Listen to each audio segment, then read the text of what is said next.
الحمد لله رب العالمين، والصلاة والسلام على النبي الكريم، أما بعد۔ الحمد للہ، اللہ تعالیٰ کے فضل سے ہماری سورہ بلد کی تفسیر چل رہی ہے۔ اس سورت میں کل 20 آیتیں ہیں، اس میں سے ہماری بات چل رہی تھی 8ویں آیت پر۔ پہلے برکت کے طور پر ایک مرتبہ پھر سے ترجمہ کر دیتے ہیں، پھر انشاءاللہ اس کی تفصیل دیکھتے ہیں۔ اللہ فرماتے ہیں: اعوذ باللہ من الشیطان الرجیم، میں شیطان مردود کے شر سے اللہ کی پناہ میں آتا ہوں۔ بسم اللہ الرحمن الرحیم، شروع کرتا ہوں اللہ کے نام سے جو بہت مہربان ہے، جو سب پر مہربان ہے، نہایت مہربان ہے۔ لا اقسم بهذا البلد وانت حل بهذا البلد ووالد وما ولد لقد خلقنا الانسان في كبد۔ میں قسم کھاتا ہوں اس شہر کی، جبکہ آپ یعنی محمد عربی صلی اللہ علیہ وسلم اس شہر میں مقیم ہیں، اور باپ کی اور اولاد کی۔ یقیناً ہم نے انسان کو مشقت میں پیدا کیا ہے۔ ایحسب ان لن یقدر علیہ احد، کیا وہ گمان کرتا ہے کہ اس پر کسی کا بس نہیں چلے گا؟ یقول اہلکت مالا لبدا ایحسب ان لم یرہ احد، وہ کہتا ہے کہ میں نے ڈھیروں مال اڑا دیا ہے، کیا وہ گمان کرتا ہے کہ اسے کسی نے نہیں دیکھا؟ الم نجعل له عینین ولسانا وشفتین وہدیناہ النجدین، کیا ہم نے اس کو 2 آنکھیں نہیں دی، اور ہم نے اس کو زبان اور 2 ہونٹ نہیں دیے، اور ہم نے اس کو دونوں راستے بتلا دیے۔ فلاقتحم العقبہ، پھر وہ گھاٹی میں داخل نہیں ہوا۔ وما ادراک ما العقبہ، اور آپ کو کیا معلوم کہ وہ گھاٹی کیا ہے؟ فک رقبۃ او اطعام فی یوم ذی مسغبہ یتیما ذا مقربۃ او مسکینا ذا متربہ، گھاٹی کسی گردن کو چھڑا دینا ہے، یا بھوک والے دن میں کھانا کھلا دینا ہے کسی یتیم رشتہ دار کو، یا ایسے مسکین کو جو مٹی میں رل رہا۔ ثم کان من الذین آمنوا وتواصوا بالصبر وتواصوا بالمرحمہ، پھر وہ ان لوگوں میں بھی شامل نہ ہوا جو ایمان لائے اور جو ایک دوسرے کو صبر کی تاکید کرتے رہے، جو ایک دوسرے کو رحم کی تاکید کرتے رہے۔ اولئک اصحاب المیمنہ، یہی لوگ بڑی برکت والے ہیں۔ والذین کفروا بآیاتنا ہم اصحاب المشأمہ علیہم نار مؤصدہ، اور جن لوگوں نے ہماری آیتوں کا انکار کیا یہ نحوست والے لوگ ہیں، ان پر ایسی آگ مسلط ہوگی جو ان پر بند کر دی جائے گی۔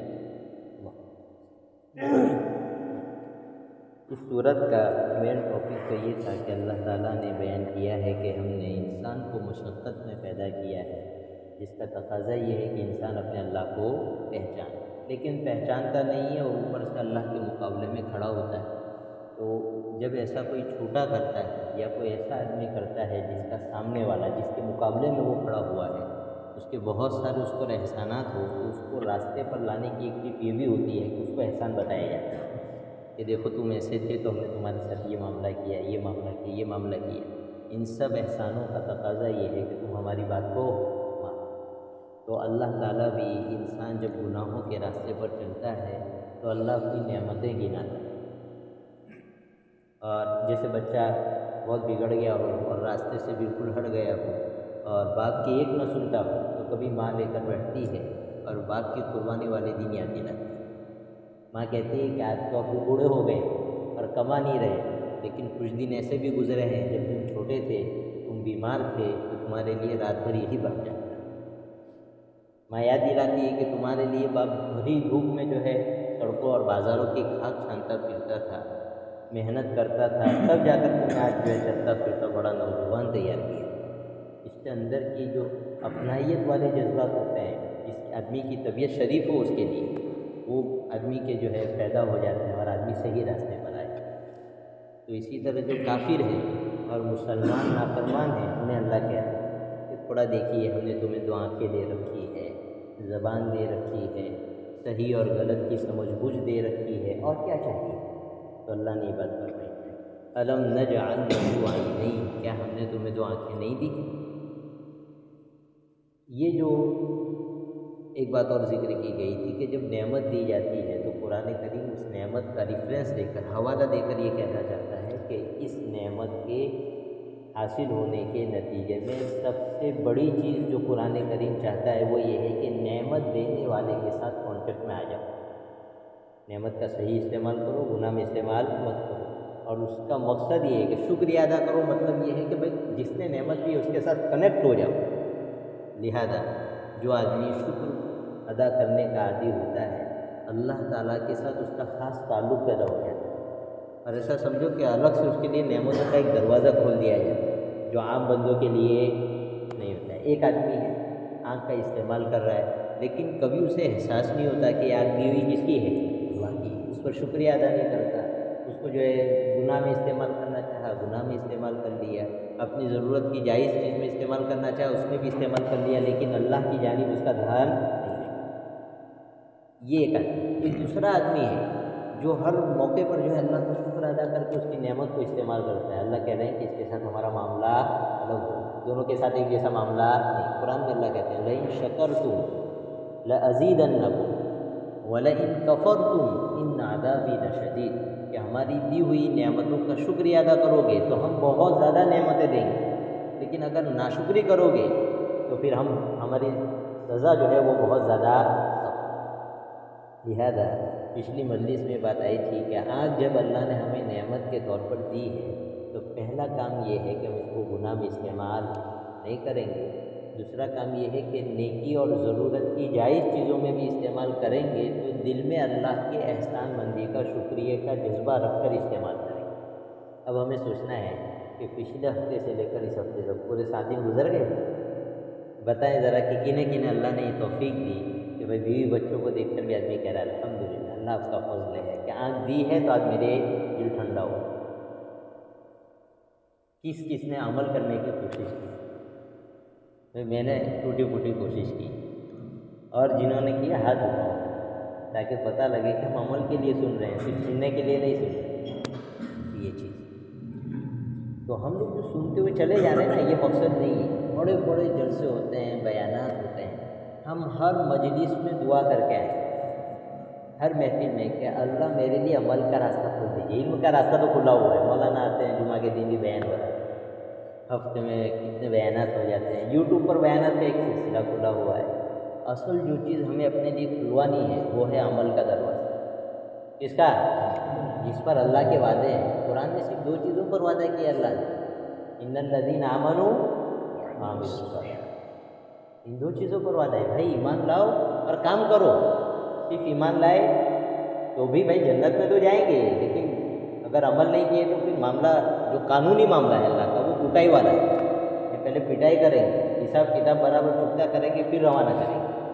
بھائی لیگل ہی پر آدمی کی بحث ہوتی ہے نا، جو قانونی ہوتا ہے۔ رابطے کی بات ٹھیک ہے، اللہ معاف کر دے، کسی کو اس سے کوئی منع نہیں کرنا ہے، لیکن جو ضابطے کی بات ہے وہی۔ تو ایک چیز ایمان لائے آدمی اور دوسرا عمل کرے۔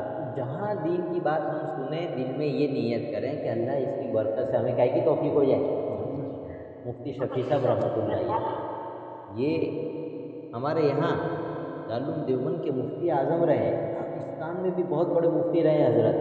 پاکستان کا جو سنویدھان بنا ہے اس میں بھی حضرت کی شرکت رہی، اتنا بڑا آدمی، لیکن حضرت فرماتے ہیں کہ میں جب کبھی بھی کوئی نارمل آدمی بھی 2 آدمی بیٹھ کر دین کی بات کر رہے ہو یا نارمل سے کوئی مجلس ہو، اتنا بڑا آدمی، اتنا بڑا عالم، وہ یہ کہتے ہیں کہ جب میں گزرتے ہوئے میں دیکھ لوں تو میں بیٹھ جاتا تھا۔ میری نیت صرف اتنی ہوتی تھی کہ ہو سکتا ہے کہ کہنے والا پتہ نہیں کس نیت سے کہہ رہا ہے کہ مجھے عمل کی توفیق ہو جائے۔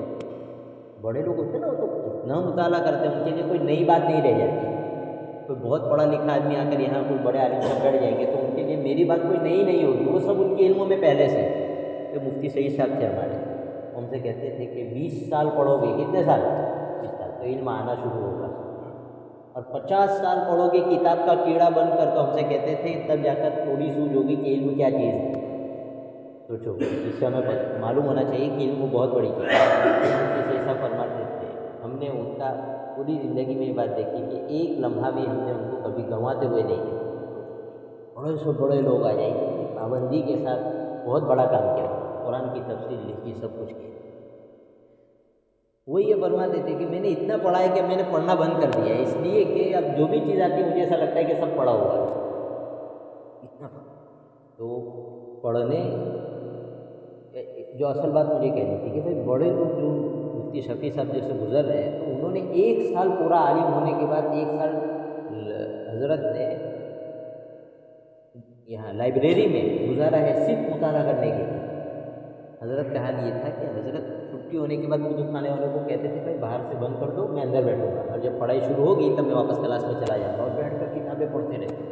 حضرت کہتے تھے کہ لائبریری میں جو عام کتابیں ہوتی ہیں تو پڑھ ڈالی میں نے، جو ایسے ہی پڑھا رہتا ہے سب کچھ وہ بھی پڑھ ڈالا میں نے، لیکن ایسا آدمی کیا کہتا ہے کہ میں جب کسی بھی مجلس کے پاس سے گزرتا ہوں تو میں اس میں بیٹھ جاتا ہوں، اور صرف نیت اتنی ہوتی کہ مجھے عمل کی توفیق ہو جائے۔ بہت بڑی چیز ہے ہمارے لیے، لہٰذا ہم جب بھی بیٹھیں یہاں کی ہماری تبلیغ کی محفلوں میں بیٹھیں، ہر وقت نارمل سی چیز 2 منٹ کی کیوں نہ سنیں، لیکن دل میں فوراً نیت کریں کہ میں اس کو عمل کے لیے سن رہا ہوں۔ کس کے لیے؟ عمل کے لیے۔ اب دیکھیے ہوتا کیا ہے کہ مومن کے ساتھ معاملہ ایسا ہے اللہ تعالیٰ کا، اور یہ اللہ کی مہربانی ہے کہ مومن نیکی کا ارادہ کرے تو فوراً پھٹ سے اللہ تعالیٰ فرشتوں کو کہتے ہیں نیکی بھی لکھ لو، ایک نیکی، اور جب یہ کرے گا تو 10 گنا لکھنا، اور اگر بہت اخلاص سے کرے تو پھر ہم بتائیں گے کتنا لکھنا ہے، 700 گنا یا اس سے زیادہ گنا۔ اور گناہ کا اگر ارادہ کرتا ہے تو اللہ تعالیٰ کہتے ہیں گناہ لکھنے کا نہیں، جب یہ کرے گا تب لکھنا۔ تو دیکھیے ہم لوگ کم از کم نیت سے بیٹھیں گے نا کہ مجھے کرنا ہے، تو ہی اسی وقت ہمیں ثواب مل جائے گا، اس سے بڑی کیا چیز ہے۔ اور پھر اگر اس نیت کا اثر ہوتا ہے لہٰذا پھر بعد میں عمل کی توفیق ہو گئی تو مسئلہ ہی الگ ہے۔ لہٰذا ہر مجلس میں ہم یہ ایک مجلس میں ایک بات تو ہم ضرور لے کر جائیں کہ یہ پورے ہفتے کا میرا یہ ٹارگیٹ ہے کہ اس اچھی چیز کو میں اپنے اندر لاؤں۔ ایک چیز آدمی آرام سے لا سکتا ہے، تو یہ بات کہ آنکھ کے اوپر بات چلی تھی، آنکھ اللہ کی نعمت ہے، اس کو غلط یوز نہیں کرنا ہے۔ اور دوسرا یہ کہ صحیح یوز کریں تو بھی اللہ کا شکر ادا کریں۔ بوڑھے ہو گئے، جوان ہو گئے، تو کبھی آنکھ کا نام لے کر اللہ کا شکر ادا نہیں کیا۔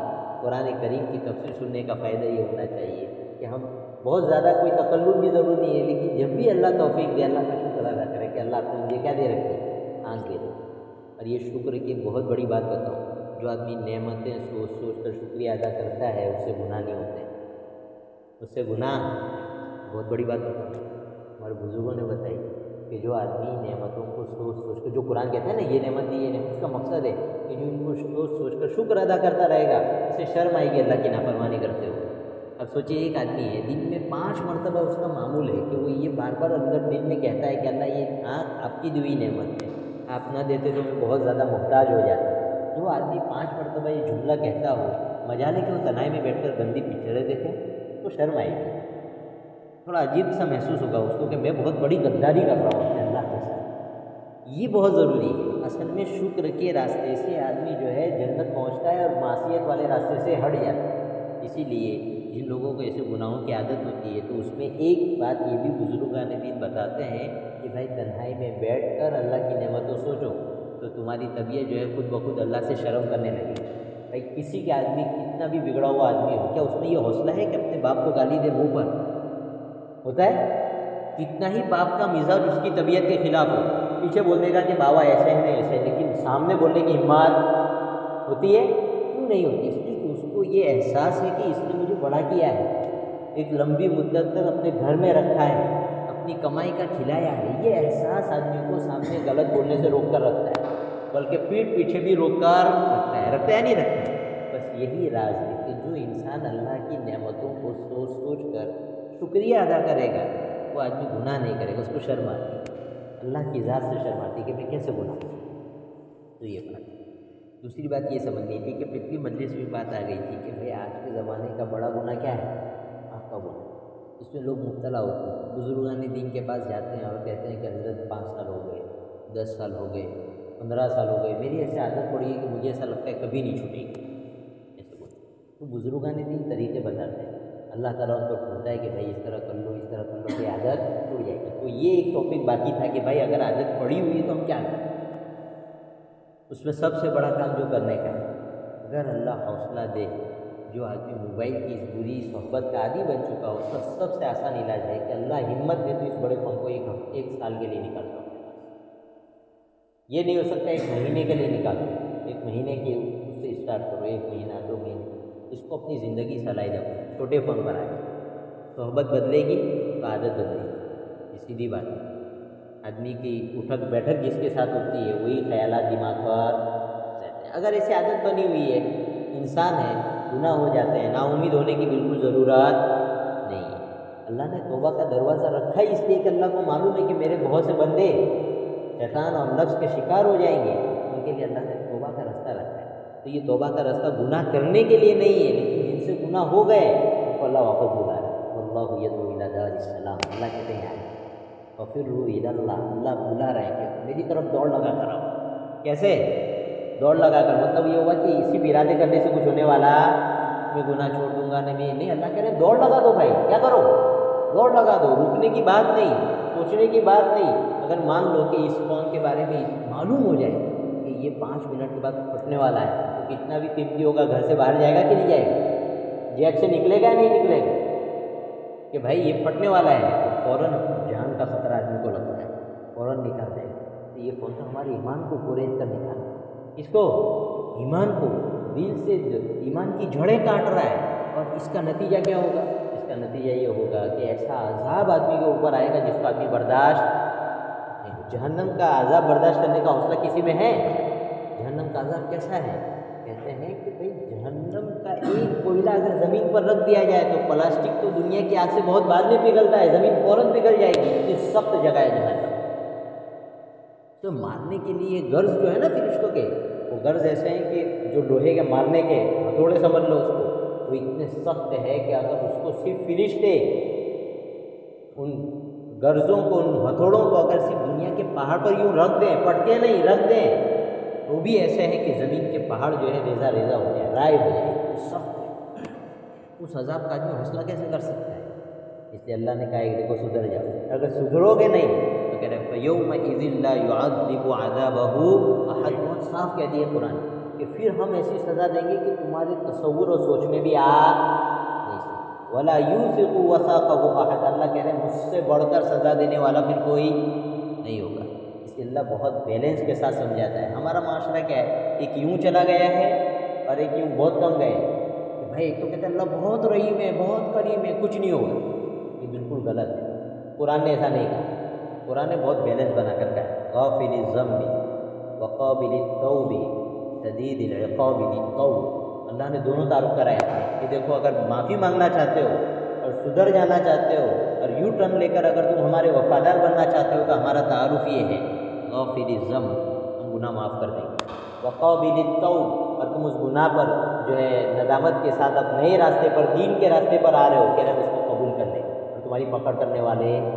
لیکن ساتھ میں اللہ یہ کہہ رہے ہیں شدید العقاب ذی الطول، ان 2 صفات کو سن کر کہیں دھوکے میں مت پڑ جانا۔ شدید العقاب، بہت سخت سزا دینے والے ہیں، ذی الطول، اور بہت بڑی قدرت اور طاقت والے ہیں، کوئی ہماری طاقت سے بچ نہیں سکتا۔ تو یہ دونوں تعارف قرآن نے کرائے ہیں۔ لہٰذا ہم یہ چاہتے ہیں کہ یہ گناہ عادی ہو چکا ہے اور یہ عام ہو چکا ہے گناہ، لہٰذا اس کی ضرورت ہے کہ گھر میں بھی والدین اس عمر کو پہنچنے والے بچوں کی تربیت کریں، لیکن ایسی شرما شرمی میں باتیں آتی نہیں ہیں۔ لیکن اب یہ اتنا عام ہو چکا ہے کہ علماء چاہتے ہیں کہ اس کو مجلس میں بیان کیا جائے اور لوگوں کو کہا جائے کہ اس کو چھوڑ دو ورنہ یہ ایمان کو لے کر چلا جائے گا، اتنا بڑا مسئلہ ہے۔ لہٰذا شرم اب چھوٹی چیز ہو گئی، اس کو کھل کر بیان کرنا ضروری ہے۔ لہٰذا پہلا کام کریں، اس کو اپنے اس میں سے نکالیں۔ شیطان آ کر فوراً کھڑا ہو جائے گا، کہے گا تمہارا بزنس ہے، تمہارا یہ ہے، تمہارا وہ ہے، سب کہہ دیں کہ دین پہلے نمبر پہ، دنیا دوسرے نمبر پر۔ رزق کا وعدہ تو اللہ نے کر رکھا ہے، وَمَا مِن دَابَّةٍ فِي الْأَرْضِ إِلَّا عَلَى اللَّهِ رِزْقُهَا، لیکن جنت کا وعدہ اللہ نے میری کوششوں پر رکھا ہے، میرے اعمال پر رکھا ہے، لہٰذا رزق کنفرم ہے، جنت کنفرم نہیں ہے۔ لہٰذا جو کنفرم نہیں ہے اس کے لیے محنت کرنے کی ضرورت ہے۔ رزق تو مجھے ملے گا، جو اللہ فون کے ساتھ رزق کو پہنچا سکتا ہے وہ بغیر فون کے بھی پہنچانے پر قادر ہے۔ لہذا اس کو نکالیں. نہیں نکال سکتے ہیں تو پھر کیا کریں؟ بھائی تنہائی میں استعمال نہ کریں. سب سے آسان اپنے تنہائی میں استعمال نہ کریں. فون گھر میں استعمال کر رہے ہیں، بازار میں استعمال کر رہے ہیں، کہیں بھی کر رہے ہیں، گھر میں بیٹھے ہیں ایسی سچویشن پر بیٹھے کہ آنے جانے والے کی نظر پڑ سکے اسکرین پر، تاکہ وہ نفس جو ہے نا، اس نفس کو اپنی عزت بہت پیاری ہے. یہ اللہ سے شرم نہیں کرتا ہے لیکن اپنی عزت کے لیے مخلوق سے شرم کرتا ہے. لہذا ایسی جگہ بیٹھ کر استعمال کیجیے کہ کوئی بھی اچانک جو ہے ہم کو دیکھ سکتا ہے، اور اسی اچانک دیکھنے کے خوف کی وجہ سے نفس کیا کرے گا؟ اس گناہ سے دور رہے گا اور دھیرے دھیرے یہ عادت چھوٹے گی. دوسری بات، جب اس طرح کے خیالات آئے تو ہم پہلی بات یہ ہے کہ تنہائی میں نہ رہیں. کبھی ایسا ہوتا ہے کہ ان خیالات تو آئے مجموعے میں، پھر آدمی جو ہے پروگرام کریٹ کرتا ہے، پلان بناتا ہے کہ اب یہاں جانا ہے، پھر میں یوں جاؤں گا، پھر یوں جاؤں گا. ان خیالات سے بچنے کے لیے سب سے پہلے تو پڑھیں استغفر اللہ. آمنت باللہ وملائکتہ وکتبہ ورسلہ والیوم الآخر، یہ کلمات ہم کو مکتب میں پڑھائے جاتے ہیں نا. لوگ اس کو بہت معمولی سمجھتے ہیں. بزرگان دین کہتے ہیں گناہ کا خیال آنے پر یہ پڑھو، اس کی برکت سے اللہ تعالیٰ گناہ سے بچاتا ہے. تو یہ پڑھ لے فوراً، استغفار پڑھ لے. قرآن کریم میں اللہ نے اپنے نیک بندوں کی یہ تعریف پیش کی ہے کہ جب شیطان ان کے ورگلاتا ہے بھائی یہ گناہ کرنا ہے، تو فوراً کہتے ہیں کہ نہیں میرا اللہ ہے. اللہ کو یاد کرتے ہیں، استغفار کرتے ہیں، تو استغفار کریں. دوسرا یہ کہ گناہ اگر تنہائی میں ایسے خیالات آتے ہیں، سوئے ہوئے ہیں بیٹھ جائیے، بیٹھے ہوئے گھر میں ٹہلنے لگے. اگر آپ دوستوں کے پاس جا سکتے ہیں، فوراً تنہائی چھوڑ کر دوستوں کے پاس چلے جائیں، تاکہ وہ جو پریشر رہتا ہے نا گناہ کا وہ ٹوٹ جائے، ماحول بدل جائے گا، فوراً ختم ہو جائے گا. یہ صرف 5 منٹ کا پروسیس ہوتا ہے. کتنا؟ صرف 5 منٹ. 5 منٹ میں آپ ڈر گئے کہ مجھے گناہ نہیں کرنا ہے، ختم ہو جائے گا. پھر اس کے پیچھے پڑے نہ رہے، اپنے آپ کو دماغی طور پر دوسرے کام میں، ذکر میں مشغول کر رہے ہیں. کس میں؟ ذکر میں. ذکر کی بڑی تاثیر ہے. لوگ اس کو سمجھتے بہت بڑی تاثیر ہے. ایسا حدیث میں آتا ہے کہ آدمی جب ذکر کرتا رہتا ہے تو شیطان یوں دور رہتا ہے، اور جیسے ہی ذکر سے غافل ہوا تو جیسے وہ مچھر ڈنگ مارتا ہے نا، اس طرح شیطان آدمی کے دل پر ڈنگ مارتا ہے، گناہ کر لے، گناہ کر لے، گناہ کر لے. تو ہمیں چیز کے اپوزٹ میں جانا چاہیے. کہاں جانا چاہیے؟ تو پتھر یہاں سے برس رہے ہیں تو مجھے یہاں آنا پڑے گا نا. لہٰذا اگر غفلت کی وجہ سے کیا ہو رہا ہے، گناہ کا خیال آ رہا ہے، اس کا تقاضا ہو رہا ہے، فوراً ذکر کی طرف چلا جائے. پہلی مرتبہ میں نہیں بچ پایا، ہمت نہ ہارے. دوسری مرتبہ میں نہیں بچ پایا، پھر بھی کر لیا، ہمت نہ ہارے. تیسری مرتبہ، چوتھی مرتبہ میں انشاءاللہ اللہ تعالیٰ کی مدد شامل حال ہوگی. اللہ تعالیٰ نے اپنی جانب آنے والے دو ہی راستے بتائے. اللہ یجتبی الیہ من یشاء ویہدی الیہ من ینیب. کچھ بندے تو ہوتے ہیں اللہ ان کو چن لیتا ہے کہ یہ میرے ہیں، اور کچھ ایسے ہوتے ہیں کہ جو اللہ کی طرف جانے کے لیے تڑپتے ہیں، دعائیں کرتے ہیں، گناہوں سے بچنے کی ترکیب کرتے رہتے ہیں. اللہ تعالیٰ کہتے ہیں کہ ان کو بھی میں اپنی طرف لے آتا. لہذا کبھی بھی نا امید نہ ہو. فارسی میں کہتے ہیں مشکلیں نیست کہ آسان نہ شود، مرد را باید کہ پھر آسان نہ شود. کہ بھائی کوئی مشکل دنیا کی ایسی نہیں ہے جو کبھی آسان نہ ہو. لہذا آدمی کو چاہیے کہ کبھی ڈپریشن میں نہ آئے، ہو جائے. لہذا یہ طریقے ہیں، اس کو اپنائیں. سب سے بہتر طریقہ اس فون کو زندگی سے نکالے. جی علماء نے تو یہاں تک کہا ہے کہ جو اس گناہ کا عادی اس کے لیے فون رکھنا حرام ہے. سیدھی بات کہی ہے کہ جو عادی ہے اس کے لیے تو فون رکھنا ہی حرام ہے. لہٰذا اللہ تعالیٰ ہماری اس سے حفاظت کرے. معاملات بہت گڑبڑ ہے. ان باتوں پر کیوں بولا جاتا ہے؟ جس کو اندر کے حالات نہیں معلوم ہوتے تو سوچتا ہے پتہ نہیں بولنے کی کیا بات ہے. ایک دیندار گھرانے کا نوجوان آدمی ایک شیخ کے پاس گیا، شیخ مجلس میں سنا رہے ہیں، اور جا کر کیا کہتا ہے؟ کہہ رہے ہیں کہ حضرت ایسا ماحول، اور میرے گھر میں میری بہن اور میری والدہ کے کپڑوں کا پہناوا ایسا ہے کہ میرے اندر سیکسول جذبات اٹھتے ہیں، اور میں پریشان ہو گیا ہوں، حضرت کی اجازت لے رہے ہیں کہ میں گھر چھوڑ کر چلا جاؤں. ایسا ماحول ہو چکا ہے، اس لیے باتیں کہنی پڑتی ہیں. جی وہ غریب معاملات ہو گئے اپنی امت کے، اور یہ معاملات نہیں سدھرے. حضور نے فرمایا دیکھیے اصل بات کیا ہے، جو ان سب چیزوں کی وجہ سے جو مینٹلٹی تیار ہوتی ہے نا، سوچ، یہ بہت خطرناک ہے. یہ کام سے زیادہ اس کے پیچھے جو سوچ پیدا ہوتی ہے وہ پورے سماج کو لے کر ڈوبتی ہے. حضور نے فرمایا تھا اذا فاتتک الحیا فافعل ما شئت. تو حضور نے فرمایا تھا کہ اگر تیرے اندر سے شرم ختم ہو جائے تو تجھے جو کرنا وہ کر. یہ خبر نہیں دے رہے ہیں بلکہ حضور بتا رہے ہیں کہ اگر شرم ختم ہو گئی تو تم کچھ بھی کر سکتے ہو. کوئی گارنٹی نہیں. جس آدمی کے اندر شرم نہ ہو، بہت بڑا جملہ ہے لیکن سنیں، کل وہ اپنی بہن کے ساتھ بھی سو سکتا ہے. کیوں؟ اس کے اندر شرم نہیں ہے، ختم ہو گئی. یورپ کا معاملہ کیا ہے؟ شرم حیا اس سماج سے نکل گئی، کچھ بھی کر سکتے ہیں، ان کا خاندانی سسٹم ختم ہو گیا. لہذا حضور نے بہت بڑی بات بتائی تھی کہ بھائی شرم آدمی کی بہت بڑی نعمت ہے. حضور نے ایسی تھوڑی کہہ دیا ہو گیا الحیاء شعبۃ من الایمان کہ حیا ایمان کا بہت بڑا سیکٹر ہے، بہت بڑا شعبہ ہے، اس سے آدمی بہت سارے گناہ سے بچا رہتا ہے. اور یہ گناہ ایسا ہے کہ حیا کا بلی زمین میں سے نکال کر باہر پھینک دیتا ہے، اس کی وجہ سے پھر بہت سارے گناہ ہوتے ہیں. یہ جڑ ہے، لہٰذا اس سے بچنا بہت ضروری ہے. قرآن کریم کہتا ہے، پچھلے ابھی جمعہ میں بیان ہوا تھا تو میں نے کہا تھا کہ اتنا زیادہ سیکشول دماغ بنا دیا گیا ہے کہ ای میل پر ڈے ڈیلی صرف سیکشول میسیج کتنے ہوتے ہیں؟ کہتے ہیں کہ 2.5 بلین میسیج صرف سیکس پر مشتمل ہوتے ہیں. اتنا بڑا عدد ہے یہ 2.5 بلین میسیج. ہمارے نوجوان پوری دنیا کے جو ہے اس پر فوکس کر رہے ہیں. اب سوچیے کہ پھر آئندہ نیچے چھپے ہوئے اور ظاہر کے زنا کتنے زیادہ ہو جائیں. لہٰذا یہ معاملہ چھوٹا نہیں ہے. والدین کے لیے خاص تاکید سے اور نوجوانوں کے لیے بھی کہ اپنا بچہ جوان ہو رہا ہے تو خود سمجھائے کہ اپنے علاقے کے مفتی صاحب سے یا کسی معتبر عالم دین سے اس کو جوڑ کر عالم صاحب سے کہے کہ اس عمر کے کیا تقاضے ہوتے ہیں، اس میں کیا فیلنگس ہوتی ہے اور اس کو بچانے پر کیا ملنے والا ہے اور اس کو برباد کرنے کی وجہ سے کیا شریعت کی سزا ہے، وہ بیٹے کو اچھی طرح سمجھا دیں. قرآن کریم دیکھیے، ہم لوگ قرآن کریم آخر کوئی تو بات ہوگی. قرآن کریم کیا کہتا ہے؟ ان للمتقین مفازا حدائق واعنابا کہ جو آدمی اپنے گناہ کے جذبات کو دبا کر رکھتا ہے، کہہ رہے ہیں کہ ان کو ہم کامیاب کریں گے. اور صرف اتنا ہی کہہ دینا کافی تھا، لیکن قرآن سامنے آگے چل کر یہ کہتا ہے وَقَوَاعِبَ وَأَتْرَابًا کہہ رہے ہیں کہ ہم ان کو لڑکیاں دیں گے. قرآن کہہ رہا ہے. اور پھر اتنا ہی نہیں کہا، اس کی پوری بات بتائی کہ بھائی بڑے بڑے پستان والی لڑکیاں ہم تم کو دیں گے، ٹینشن میں مت رہو. یہ کیوں کہہ رہا ہے قرآن اس لیے کہہ رہا ہے کہ قرآن جانتا ہے کہ انسان کے جذبات ہے، ان جذبات کو سیکنڈ لائن نہیں دیں گے تو یہ کیا کریں گے؟ غلط راستے پر چلے جائیں. قرآن کریم صاف طور سے اس نعمت کو الگ سے گناتا ہے. وَقَوَاعِبَ کہ بڑی بڑی پستان والی لڑکیاں تم کو دیں گے. اَتْرَابًا وہ تمہاری ہم عمر ہوگی اور تم شریف ہو. شریف آدمی کسی خوبصورت لڑکی کو دیکھ لے کہ اس پر 4 آدمی کی نگاہ ہے تو اس کی طبیعت اس کی طرف چلتی نہیں. قرآن کریم دیکھو کس شان سے کہتا ہے وَحُورٌ مَقْصُورَاتٌ فِي الْخِيَامِ لَمْ يَطْمِثْهُنَّ إِنسٌ قَبْلَهُمْ وَلَا جَانٌ کہ ہم تم کو ایسی حوریں دیں گے جو اپنی خیموں میں رکی ہوئی ہوگی جن حوروں کو کبھی کسی انسان اور جنات نے ہاتھ نہیں لگایا. تم کیا دنیا کی چمک کے پیچھے چلے جاتے ہو؟ یہ پاؤڈر کی کرامتیں ہیں سب، بیوٹی پارلر کی کرامتیں ہیں سب، ورنہ یہ چڑیل ہے جس کو حور بنا کر پیش کیا جاتا ہے. اللہ کہتے ہیں کہ ہمارے پاس کیا ہے؟ وحور عین کامثال اللؤلؤ المکنون جزاء بما كانوا يعملون کہ ہمارے پاس بڑی بڑی آنکھوں والی خوبصورت لڑکیاں ہیں.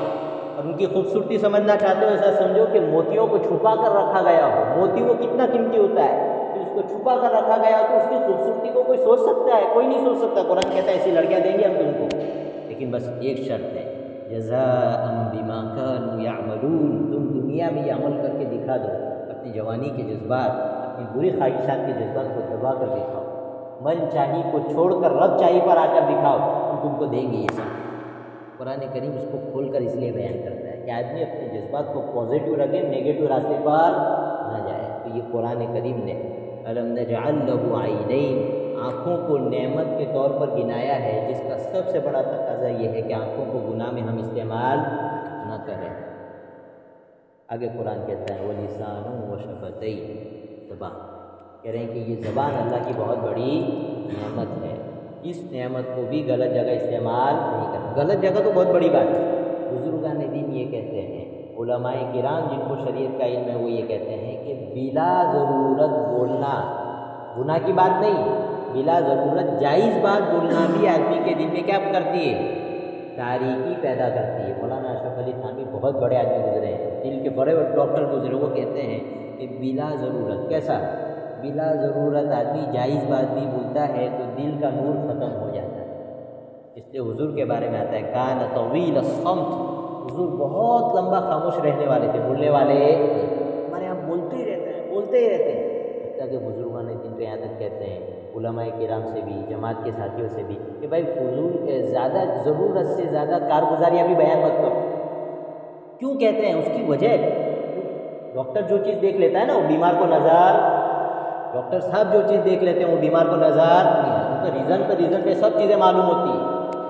لہٰذا وہ کہتے ہیں یہ سب چیزیں بولنے کی ضرورت نہیں ہے، ضرورت تو اتنا بولو۔ اس لیے مولانا الیاس صاحب رحمۃ اللہ علیہ فرماتے تھے دعوت کے کام میں زبان کی اتنی ہی ضرورت ہے جتنا کہ پورے باڈی میں اس کا حصہ ہے۔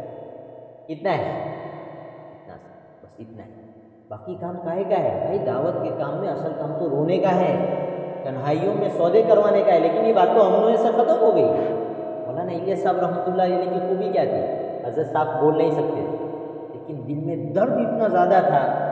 میوات کے بوڑھے کہتے ہیں کہ ہم 3 بجے ہم جب نکلتے تھے تو ہمیں جھاڑیوں کے اندر سے اتنی دردناک آواز رونے کی آتی تھی جیسے ایسا لگتا تھا کہ کوئی جانور رو رہا ہو، تکلیف کے مارے اتنی بری طرح حضرت روتے تھے۔ لیکن اس رونے کا اثر کیا تھا؟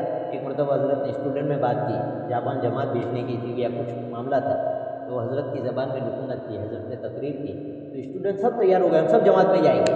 ایک آدمی ہوشیار بیٹھا تھا، اس نے کہا کہ تم اس آدمی کی باتیں سمجھ میں آئی؟ تو کہا نہیں، باتیں تو ہمیں سمجھ میں نہیں آئی۔ تو کہا تم تیار کیسے ہو گئے؟ تو کہا کہ اس آدمی کے بولنے کے انداز سے محسوس ہوا کہ اس آدمی کے دل میں ہمارے لیے اتنا زیادہ درد ہے کہ اگر ہم جماعت میں نہیں گئے تو ہمیں خطرہ ہے کہ آدمی مر جائے گا۔ یہ بات تو بولنے سے کام، کرنے سے کام چلے۔ تو اللہ قرآن کریم میں کہتے ہیں وہ لسان، زبان دی ہے، اللہ کہہ رہے ہیں اس کو زیادہ غلط استعمال مت کرو۔ حضور نے فرمایا تھا کہ یہ زبان آدمی کو جہنم میں لے کر جائے گی، بڑے بڑے پہاڑ جیسے اعمال لے کر آئیں گے لوگ اور اس زبان کی وجہ سے جہنم میں چلے جائیں گے۔ اس کو گالی دی ہوگی، اس کی غیبت کی ہوگی، اس کو تکلیف پہنچائی ہوگی۔